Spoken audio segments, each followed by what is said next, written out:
Hey guys, wherever you're listening to this podcast from, if you can do me a great favor and if you can click the bell at the very top of the podcast as a follower, subscriber, like it, share it, even as a supporter, drop a couple of quiet dollars in on the podcast to help keep us going. Guys, because everything that you donate goes towards our community organizational efforts that we do every year, which are usually in the form of free football, basketball, dance camp for kids, as well as many other empowering outlets. Now, with that being said, this is your host, none other than Anthony Mitchell, where you are listening to another edition of the End Zone Club, where we have conversation that is designed to push you from walking in potential to fulfilling your purpose. Today, guys, I really got something I want to talk about. It's a wet, nasty, one of those dreary, rainy college football days, and I am away from home, out of town, in the backwoods of Mississippi. And I was just wanted to throw out a conversation that I was listening to in the form of an interview with an NBA scout. And maybe he's a coach now, but he was sharing like the genesis of his career, which is where he got started. And once upon a time, this particular guy was a developmental league scout for the G League, which is the NBA. They have a developmental league where, usually guys that have NBA talent usually find themselves at the developmental level if maybe there's something they have to work on, or maybe they weren't drafted, or maybe if they're even looking for an opportunity at getting another shot or crack at a roster. And I remember he was sharing I think it's a very important conversation to have, but he was talking about when he first got this opportunity to go with this particular team. He would see some of the guys, and these guys were phenomenal talents. Like, they were great. And having been around other NBA players and having played basketball himself, he never understood why a lot of these guys were overlooked, or they didn't have that opportunity to have been drafted like some of the others.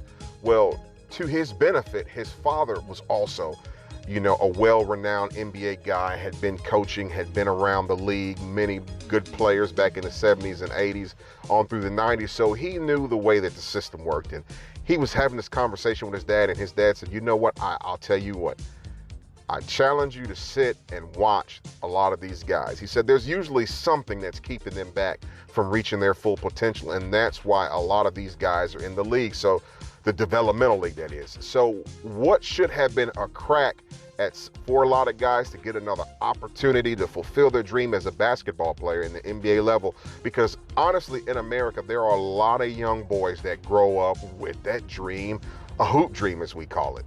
They want to play professional sports. However, some guys, from the time they're coming up, wherever they're coming from, maybe if they're from a smaller city, or maybe if they're from a town where they're that guy, sometimes they get stuck mentally always being the guy. And sometimes as the level of competition is rising everywhere they go, it's not saying they don't have that talent.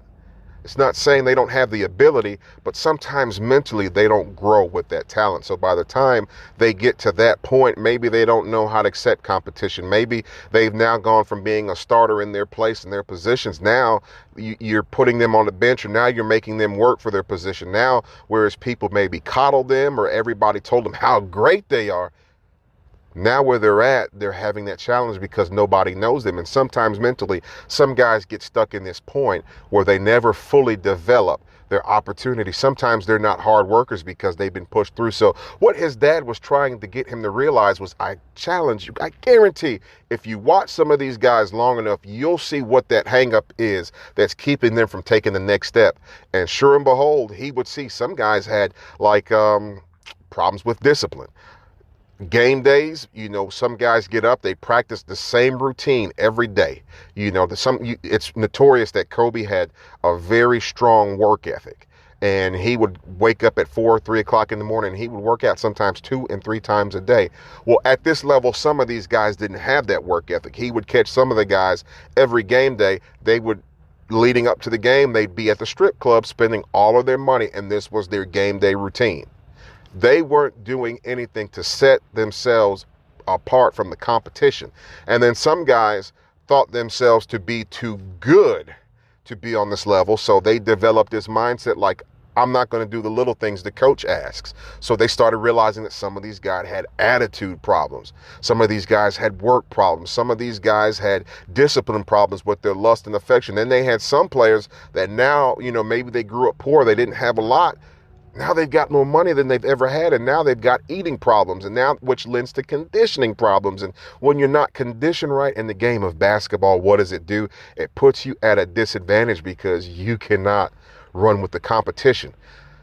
So what he started seeing was some guys never looked at this as a challenge that could really bring out the best in them. Some of them usually would whittle down through the cracks, and then nobody would know what would happen to them, and they missed out on that other opportunity. But then you would have those guys like Raja Bell and guys that, maybe weren't well-known guys. They would use this as a chance to work at their craft, to work at their skills, because they saw every challenge as an opportunity to get better. And that's the highlight of today's conversation. How do you view some of your challenges? Do you look at challenges as a way to wilt? Do you see challenges and you think, okay, I can't get through it? Or do you approach it head on and work hard and chisel at that rock that is in front of you until it looks like a sculpture that you wanted? This guy would later go on to work with many top name talents, but he always remembered that foundation, that no matter where you are, you always have to put that same effort in. Or some guys, what would happen, they would work from the developmental G League and they would get in the league and they wouldn't put that same effort out because now they felt like they made it. Some guys were just happy being on an NBA roster and people having their jerseys, whereas other people were happy with setting themselves apart from the rest of the pack. That's because they looked at every promotion, every opportunity as a new challenge, as a new opportunity, just as a new horizon to get better day by day. And that's something that even a lot of us adults, we are probably challenged in that we can easily get comfortable when we have superseded our goals. But the reality is a lot of the limits that we have on us are limits that we ourselves have conformed to. If people look at you and realize that you are not the kind of person that's just complacent with making $5 more an hour than you made last year. You're not just complacent with, just a little bit I've got, I'm fine. Some people thrive on taking challenges and exalting to the next level, which brings me to my next point. One guy that I really want to highlight today who had that same mindset, I got an opportunity here several years ago. There was a movie that came out, and I'm sure it's a movie you can relate with.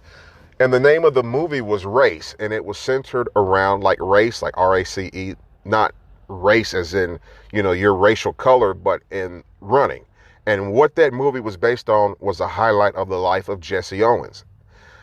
So we saw parts of the movie here a couple of years ago, didn't think much about it. Jesse Owens was a very revered African-American black guy, racer, runner, extraordinary athlete who basically defied the odds of the world. Back in the early 1930s, let me rewind a little bit before I get into the story of Jesse. So back here a few years ago when the movie came out, I was working in backwoods, Alabama. And I'm in the middle of nowhere, and just boom, out of nowhere, I run into this big sign that's like birthplace of Jesse Owens. So it's right over there by where I'm working. So I decided I just wanted to pull through the parking lot. I knew the place was probably closed because it's early in the day or whatever. So I just happened to pull up, and they've got like a historical marker out there. So I take a picture, and in the museum, there's a lady, doors are locked and everything, but she comes out. Of course, I'm in my company truck. She comes out. She said, "Sir, why don't you take a moment to come in and take a look around?" It's a nice little museum they've got there in Aliceville, Alabama. So I go in, and they've got all kind of relics from the movie Race, and they tell a lot of his story. And I just wanted to share a few things that I learned while I was in there, because Jesse was me seeing where he was born, because right where his museum is at, there's a field kind of like right catty cornered to the museum. And it was like an old baseball field, probably at one point was a sharecropping point. And he was born like in a shotgun house out in that field. And that house that he was born in still sits on the property. And I got a chance to go in the house. And for those of you who have never seen me, I'm not the tallest of individuals. I'm 5'9.5", basically 5'10" in boots. And I walked in the home, and there was a lot of places that I had to kind of bend my head and tilt over to walk through, because it's a small home. It's a 1-bedroom home, big pot-belly stove, very humble beginning, wood plank floors. They even had some of the original brooms that these guys were using to sweep the floors in the home. And it was like a corn husk broom. The bristles were made from like straws of, hair from horses and like crazy things. It was a humble beginning. For a lot of people, that would be a challenge.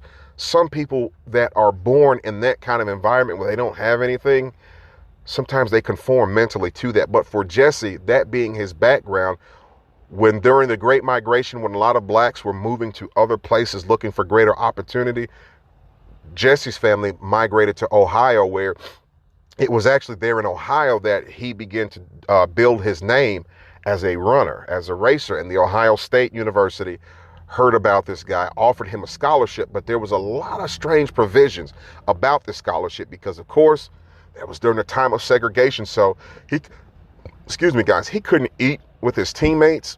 He couldn't dorm with his teammates. Even a lot of places he couldn't sit with his teammates. So here's this guy that's developing his name as a great racer, great runner, great track and field star, and he's still treated like a second-class citizen even amongst his teammates. So this was like around 1933. I think it was 1936. During this time, there was something going on in the world called the rise of this superpower called the Nazi power, which Hitler was in charge of, and the Olympics was taking place in like Berlin, Germany. And just to give you a backdrop, Hitler is in Germany, the Olympics is there, so guess what happens? There's a lot of people that are now pushing towards boycotting the Olympics. A lot of the Jews were pushing it because Hitler had a lot of anti-Semitic views, and people were even pushing the United States to join in with them. And I believe the president was Dwight D. Eisenhower. And like any slop, yuck mouth political guy would do, he refused to take a side. He refused to push the issue. And, even a lot of blacks did not feel comfortable because Hitler pushed this great Aryan theory that the Aryan nation was superior to all other nations. So you got a guy like Jesse, who I felt like was used by God. I think the attitude he had was used by God, where everybody around him is talking about, let's boycott the Olympics. Jesse is like, no, I want to go, and I want to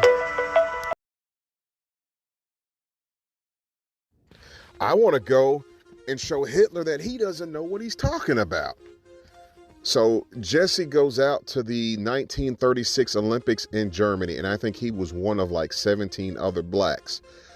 And he goes out there in the face of Hitler, who has said all kinds of crazy theories about this. And of course, it's in Germany, and Germany did win a lot of medals that year. However, Jesse went out there and done his thing, y'all. He represented, not just in the face of Hitler, but you also have to say he represented in the face of even the segregation, the oppression that he was experiencing in his own country. Well, Hitler's right-hand man had mentioned to him before, I think he was on the sanctioning body of the Olympics, that, it would be a good gesture if he would shake the hands of all the Olympians that weren't German that won, and Hitler refused to shake anybody's hand. But he did want to congratulate Jesse because, as history would go, he realized the fallacy of his thought when God used Jesse Owens to break that back of Aryan suppression there on a great world stage. But to Jesse's surprise, when he came home, his president refused to meet with him, as well as any other Olympic runner, racer, Olympic winner, anyone that was American on that stage. Now, it's a very weird approach to take, but there was a lot of pressure, and there were a lot of people that were writing Dwight Eisenhower, telling him it would be a good showing of solidarity as well as unity from more than the 12 million blacks that were here in this country. As you guys know, during the 30s, there was still, this prevailing thought of segregation and separation. But there were some people that were moving towards unifying and bringing in more of an American holistic point of view. So Jesse didn't feel like he was snubbed by Hitler he felt like he was snubbed by Eisenhower.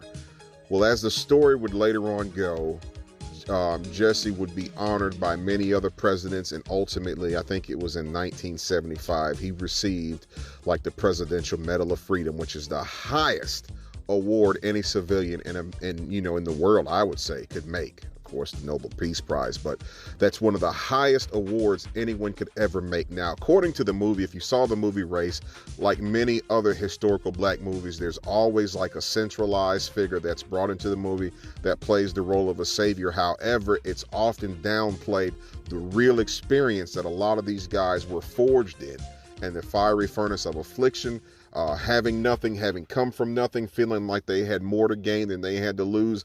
That was often the backdrop that a lot of these people had. So as I was mentioning earlier, sometimes when people are coming from these environments where they don't have anything, and they're being born and they're being shaped and they're being molded, some people get stuck right there. As we call it now, I come up from the mud, right? Well, some people come up from the mud, but mentally they never grow from that.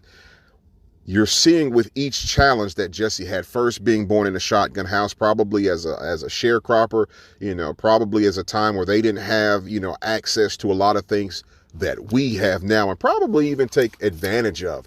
His mind didn't stop there. Even the Great Migration, moving to Ohio, a new place, you're moving up north. I mean, I'm not sure who he knew or who he didn't know, but that's a new environment. Things are a little different when you're far away from home in Alabama, but guess what? He advanced there, and he kept climbing up, even to winning a medal and coming back and not being recognized by his own nation.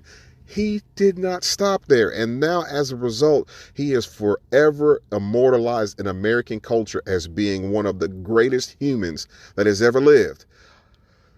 And I hear these stories, guys, and I am truly inspired, because it's like, God, what am I doing with my challenges today that will ultimately, years from now, I'll be remembered by? Am I wilting in the face of pressure? Am I wilting in the face of adversity? Am I encountering new challenges that are different than before? And am I coming up with new ways? Sometimes I talk about this, sometimes I don't, but I'm the child of an immigrant. My mother came over from Jamaica, and I remember hearing my grandmother, who came over here, of course, y'all may not know this, but Jamaica is actually a third world country, having 6 kids, and she prevailed. And she had a true story of triumph over tragedy. She came to this nation. She worked hard, cleaning houses, working in hospitals, scrubbing floors, 3 jobs a day, working her body her hands to the bone. And she saved up enough money, even living in people's basements. She was hit by a car when she first got here. But guys, she worked through all of that and moved all 6 of her kids over here to the States and gave them an opportunity. I remember my mother sharing stories growing up. They had wood plank floors, and they had to get down and they had to scrub them by hand. And of course, you have to use a toothbrush to get in between the cracks and the crevices. Even at the 5 years of age, they were cooking. They were having responsibilities cleaning kitchen, because where they were coming from, or cleaning the kitchen, and you're having great big pots, and their living was not like our living. Maybe they had chickens running around the yard that they had to go out and wring the necks of the chickens, and from there cook the food, whatever. But that's where they come from. So it gave them a sense of self. It gave them a sense of purpose. It gave them work ethic.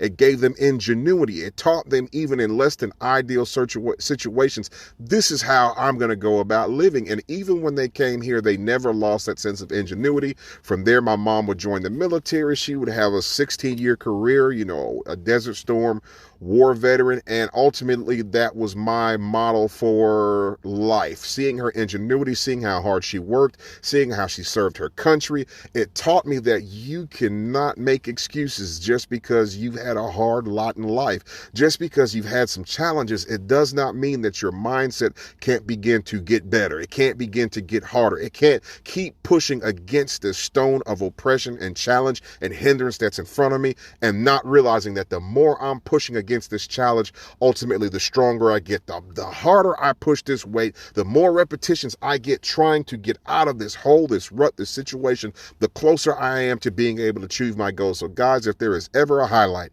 that you get from this conversation, that's not being ashamed to look at your challenges on every different level you're facing. and being ashamed to tackle them head on, because ultimately it's those that have a mindset of domination. It's those that have a mindset that I'm a victor and not a victim. It's those that have that mindset that even when the unfair things of life happen, you don't stop there. I challenge you guys, keep on living. Keep on fighting, keep on pushing, keep on living to see another day, because guess what, guys? Even if you can't see the sun today, the sun will shine again.